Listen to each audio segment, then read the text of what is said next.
Ever wonder what really happens when someone gets hacked? Mm-hmm.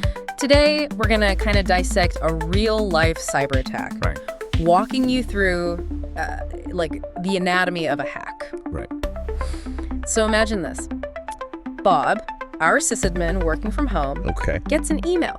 Looks totally normal. Yeah. Maybe even from a colleague, right? Right. With a picture attached. Seems harmless enough. Yeah, definitely. Happens all the time. Right. Yeah.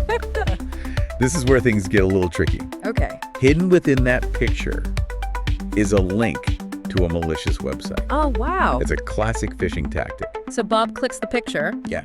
Just like any of us might, Oh, right? so- And boom. The trap is sprung.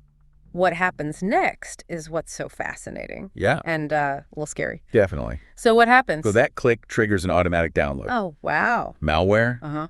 malicious software designed to cause all sorts of trouble, Right. slips onto Bob's laptop without him even realizing it. So he has no idea this is happening. Nope. It's amazing how such a simple action, a single click, Yeah. can have such huge consequences. Absolutely. So what happens? So the malware is downloaded. What does it do? Well, what's even more cunning is that this particular malware is programmed to schedule a task. Okay. So every time the laptop boots up, Yeah. the malware runs, burying itself deeper into the system. Oh, wow. It's like a digital ticking time bomb. So the attacker isn't just content with lurking in the shadows, are they? No, not at all. This is just the beginning. Okay. That malware allows the attacker to remotely control Bob's laptop. Mm-hmm. Think of it like they've got a secret back door, Right. allowing them to rummage through everything. Wow. From there, they can run commands, create hidden user accounts. Uh-huh. Basically, they're the puppet master now. That's terrifying. Yeah. Like someone breaking into your house and you have no idea they're there. Exactly. And to make matters worse, the attacker is meticulous about covering their tracks. Okay. Once they've established control, Right. they delete the malware and that scheduled task, Okay. making it even harder to detect that they were ever there. It's like wiping away their fingerprints at a crime scene. Exactly. So it's the perfect crime. Yeah, it can feel like it. So what's the attacker ultimately after in this case? In this scenario, it's all about access. Okay. They want to steal Bob's login credentials, specifically for the company's server. Right. And they do this by installing a keylogger. Okay. It's a program that records every single keystroke Bob makes. So they can see every single thing he types. Everything. Wow. Think about all the sensitive data on that server. Mm-hmm. Financial records, customer information, Uh-huh. the crown jewels of the company. Yeah. It's all at risk. The stakes are incredibly high. This isn't just a harmless prank, it's a serious cybercrime. Yeah. But here's what I find really interesting. Yeah. How do we even begin to unravel a crime like this? That's a great question. It's like a digital whodunit. Yeah, it is. We've got our victim, but where do we find the clues? This is where our digital detectives come in. Okay. Ready to put on their metaphorical magnifying glasses and forensic gloves. Mm-hmm. They start by confirming that initial attack, Okay. tracing the phishing email, Right. identifying the malicious link, Yeah. and verifying that malware download. Mm-hmm. It's like establishing the crime scene and looking for signs of forced entry. Yeah, but I bet that's no easy task, especially with the attacker trying to cover their tracks every step of the way. You're absolutely right. Yeah. But even the most careful cyber criminal leaves behind traces, Okay. digital breadcrumbs that our investigators can follow. So what kinds of things do we look for? That's where the variety of evidence comes in. Okay. Think email logs, internet browser history, Right. the contents of Bob's hard drive. It's like piecing together a puzzle, one digital clue at a time. Okay, so we've got the basics, the digital equivalent of fingerprints and DNA. Exactly. But I'm curious about the more unexpected clues, the stuff that really blows the case wide open. Oh, yeah. Like, what else can they use? Well, let's start with the prefetch folder. Okay. This is a fascinating piece of the puzzle. All right. Imagine a list that keeps track of all the programs you've used recently. Uh-huh. Even if the attacker deleted the malware, its name might still be on that list. Oh, wow. Lingering evidence of their presence. Wow, that's clever. Yeah, It's like finding a receipt for the getaway car, even though the criminal thought they'd disposed of it. exactly. What else can investigators use? And then we have volume shadow copies. Okay. Think of these like automatic backups of your files taken at regular intervals. Oh. It's like having a digital time machine that allows investigators to go back in time. Wow. and examine previous versions of files, Right. even if the attacker modified or deleted them. Wait, so deleting a file doesn't necessarily mean it's gone forever? Yeah, exactly. That's the fascinating thing about digital forensics. Mm, Nothing truly disappears. that's both incredible and a bit unsettling. Like, a digital ghost of the file is still hanging around. It really is. And then there's file carving, Okay. which is incredibly meticulous work. Yeah. It involves searching for fragments of deleted data scattered throughout the hard drive, Right. piecing them back together like a complex digital jigsaw puzzle. It sounds like these digital detectives need to be part forensic scientist, part puzzle master. They certainly do. And there's one more key piece of evidence we can't forget. The Windows Registry. Oh, yeah? It's like a massive database that logs virtually every action on the computer. Okay. Programs installed, websites visited, files accessed. Uh-huh. Think of it as a detailed blueprint of the computer's activity. So by carefully analyzing the registry, investigators can reconstruct the attacker's steps. Precisely. It's like reading their digital diary. Exactly. But we're not done yet. Oh. We also have network traffic logs, Okay. which track the communication between Bob's laptop and other computers, including, potentially, the attacker's server. Right. By analyzing these logs, Yeah. investigators can uncover hidden connections, Okay. revealing the attacker's location and how they controlled Bob's system. It's amazing how much information can be gleaned from these digital breadcrumbs. It's like the attackers unknowingly leaving a trail everywhere they go. Right. But now that we've uncovered the crime, what happens next? Right. How do we go from investigation to actually fixing the problem? That's where remediation comes in. Okay. The process of cleaning up the mess and preventing future attacks. Right. Think of it as a three-pronged approach. Okay. Posturing, containment, and eradication. Okay, let's unpack this. What does posturing involve? Okay. It sounds like striking a defensive stance. Yeah. Yeah, posturing is all about damage control. Okay. We change passwords, All right. tighten up security policies, Mm-hmm. and most importantly, Yeah. educate employees about cybersecurity best practices. Right? Remember, Bob's whole ordeal started with a single click on a malicious link. Right? If he'd been more aware of phishing tactics, Uh-huh.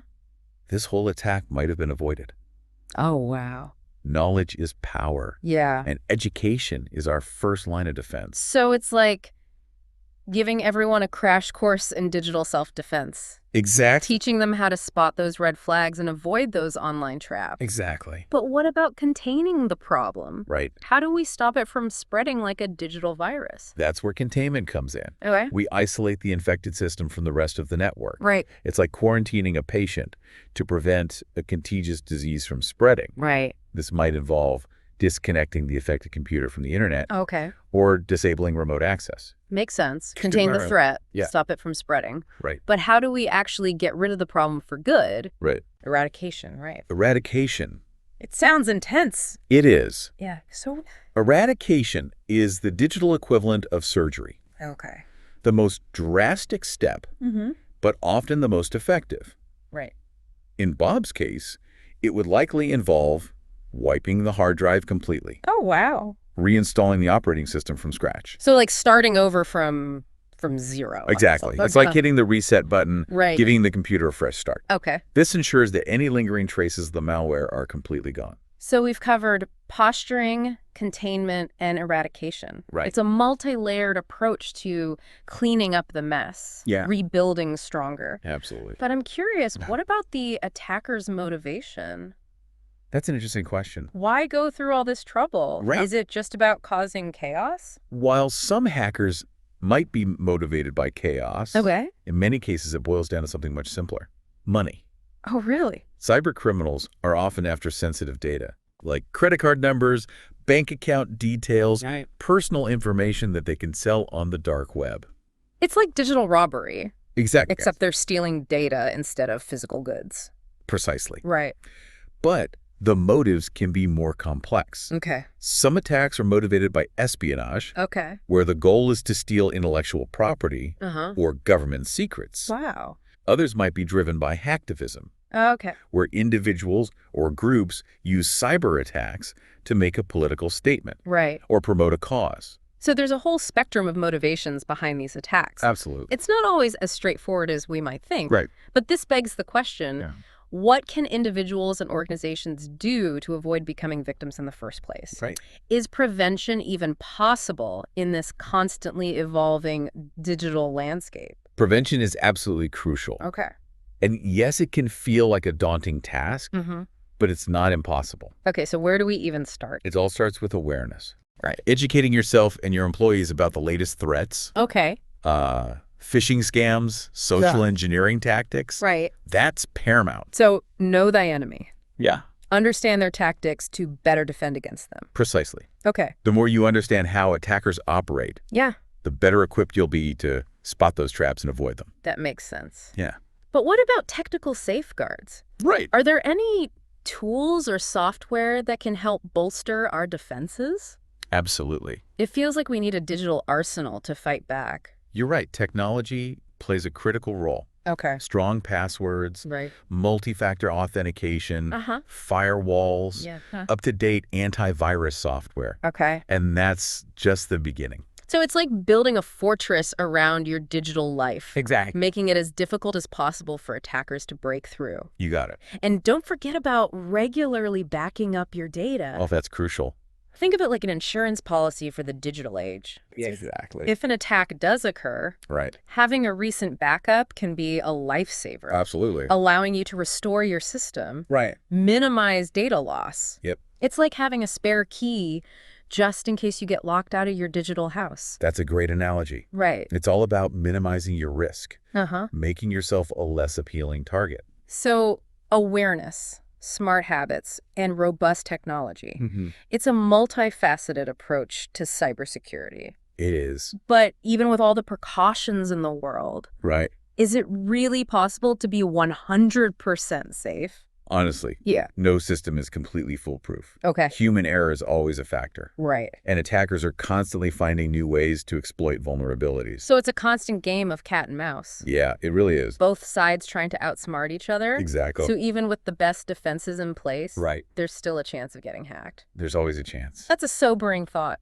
It makes you realize that cybersecurity is an ongoing battle, It is. not a one-time victory. Right. So how do we deal with that? Well, remember, the goal isn't to achieve perfect security. Right. That's often an impossible task. Yeah. The goal is to make yourself a less attractive target. Okay. Raise the bar so high Uh-huh. that attackers move on to easier prey.